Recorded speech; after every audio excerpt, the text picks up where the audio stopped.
Bonjour, nous sommes avec Juliana Desbancs, vous êtes coach sportif et bien-être. Oui. Bonjour. Bonjour. Est-ce que vous pouvez nous parler de votre parcours avant d'évoquer votre casquette de coach? Ok. Alors, je suis brésilienne. Ça fait 10 ans que j'habite en Guyane et à la base, j'étais journaliste. En arrivant en Guyane, j'ai vu le besoin de portugais. Donc, j'ai fait un master en portugais en France. Donc, j'ai un bac plus 5. Mais vous avez beaucoup voyagé, donc. J'ai beaucoup voyagé. Et à un moment donné dans ma vie, j'ai eu le besoin, pour la santé, pour ma santé, de me tourner vers le sport. Donc, j'ai découvert la Zumba. Ok.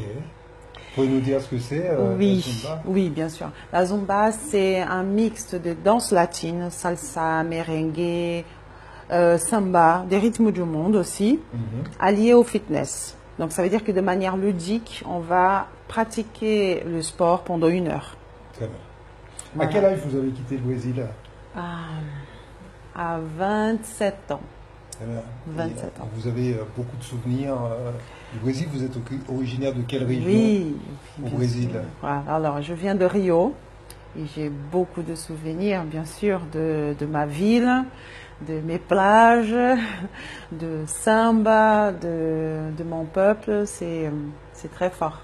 Mais ce qui c'est bien en Guyane, c'est que j'ai réussi quand même à retrouver certains éléments ici, déjà par le portugais. Ouais.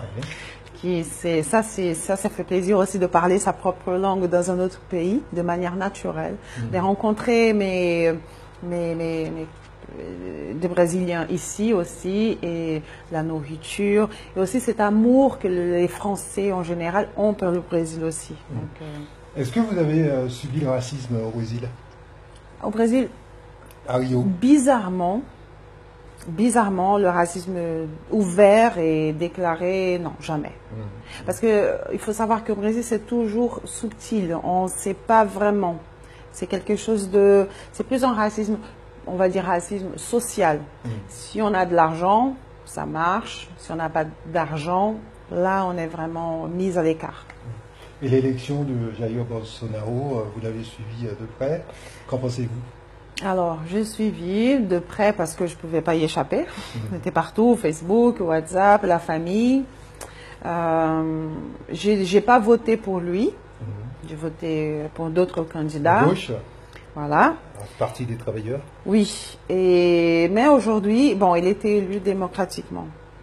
D'accord? Donc là, on ne peut pas faire de la résistance contre quelqu'un qui n'a même pas encore commencé. Donc je lui donne le pouvoir du doute. Et il a dit qu'il était le président de tous les Brésiliens. Voilà, on va voir. Oui, c'est vrai. C'est vrai, c'est démocratique. C'était le vote. C'est le souhait des Brésiliens qui ont souffert pendant de nombreuses années et qui s'expriment de cette manière radicale, on va dire. Donc maintenant, j'attends de voir. Donc j'ai commencé au lycée et au collège en Guyane, et ensuite on m'a demandé d'intervenir aussi à l'université. Donc j'étais en LEA, interprétation, portugais, un peu de civilisation, et c'était très enrichissant. En fait, à Guyane, c'est une terre d'opportunités. Très enrichissant, et si on sait saisir ces opportunités, on peut faire que progresser. Comment passe-t-on de l'enseignement au Zumba? Allez, en fait pour moi c'était pas vraiment un passage, c'était pas vraiment différent, parce que je continue à enseigner, mais une autre matière, le corps et la conscience corporelle. Qu'est-ce qu'on peut enseigner sur le corps? Que peut-on apprendre? Déjà, j'apprends aux gens à écouter son corps. Ça veut dire quoi? Ça veut dire que, est-ce que quand vous avez envie de manger, vous avez vraiment faim? Est-ce que quand vous vous sentez fatigué, est-ce que vous avez vraiment donné des ressources à votre corps pour qu'il soit toujours en condition de bien-être et énergie? Est-ce que quand vous n'arrivez pas à penser à penser avec un problème, est-ce que vous avez fait une petite promenade pour éclaircir un petit peu plus et peut-être avoir la résolution des problèmes. Voilà, c'est d'abord écoute ton corps. Et comment les gens reçoivent cela? Alors, au départ, c'est très intéressant parce que les gens ne sont pas trop habitués avec ma méthode parce que c'est une méthode que moi-même j'ai créée par rapport à tout mon parcours aussi comme coach sportif. Donc, j'ai des approches très intéressantes. On travaille avec les énergies, les chakras et les musiques que je choisis particulièrement pour travailler quelque chose. Donc, toutes les semaines, nous avons des choses à travailler. On écoute ton corps. Et pour devenir coach sportif et bien-être, vous avez suivi une formation?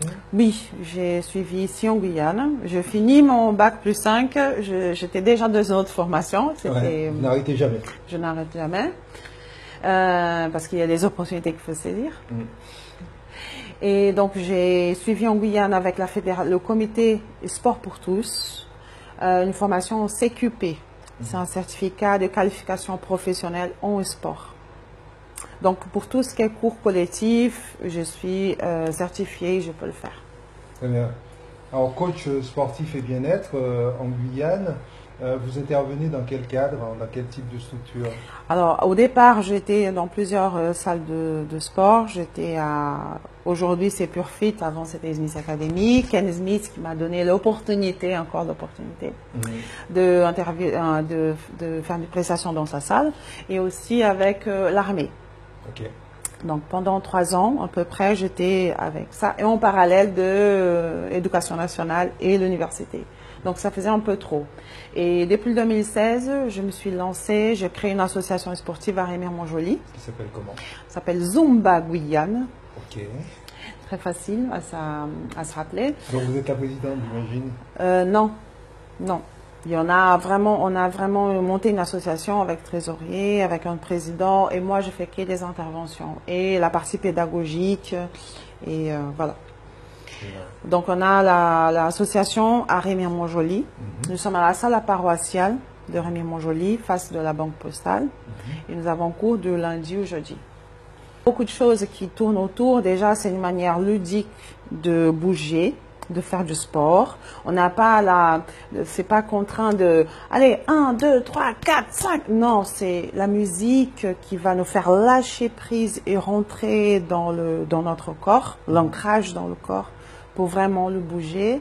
Et c'est bien parce que c'est convivial. On forme une communauté. Là, on a des filles qui me suivent depuis 3 ans, 4 ans. Et on a vraiment tissé des liens. Si on est en surpoids, est-ce que la Zumba est une bonne solution pour perdre du poids? Alors, si on est en surpoids, tout d'abord, il faut savoir pourquoi on est en surpoids, quels sont les poids qu'on porte et que c'est notre corps qui nous montre. Et une fois on a compris ça aussi, bien sûr que la Zumba va nous aider. Mais en surpoids, la première chose qu'il faut faire, c'est revoir l'alimentation. Ouais. C'est à peu près 70% de la réussite pour changer vraiment son corps. Donc, parce que déjà, en 3 mois, perdre 10 kilos, c'est juste pas possible pour le corps. Et c'est de là qu'il vient coach sportif et bien-être. Pour moi, le bien-être, c'est qu'est-ce que se passe dans la vie, dans votre vie émotionnelle, dans votre vie professionnelle, pour que ça amène une maladie ou une désorganisation de son corps, une désharmonie de son corps. Et construire quelque chose. C'est ça. Comment peut-on vous contacter, Juliana Desbains? Comment peut-on vous joindre? Alors, par Facebook, déjà, vous pouvez, c'est Zumba Guyane, c'est ma page Facebook. Sinon, vous avez aussi mon WhatsApp. Je peux laisser aussi mes coordonnées. C'est le 06 94 38 26 91. Et bientôt, je vais aussi développer, je suis déjà en train de développer avec LV Consultant, un coaching sportif et bien-être en entreprise. Ça veut dire qu'on va travailler la gestion du stress, la cohésion du groupe, la confiance en soi, les différences de personnalité dans le groupe en entreprise. Donc bientôt, à partir de janvier. Merci beaucoup Juliana Desbains d'être passée à Radio Maïmoï Campus. Merci à vous pour l'invitation. Que vous êtes coach sportif et bien-être ainsi que de Zumba. Merci. Voilà, Au revoir. Merci.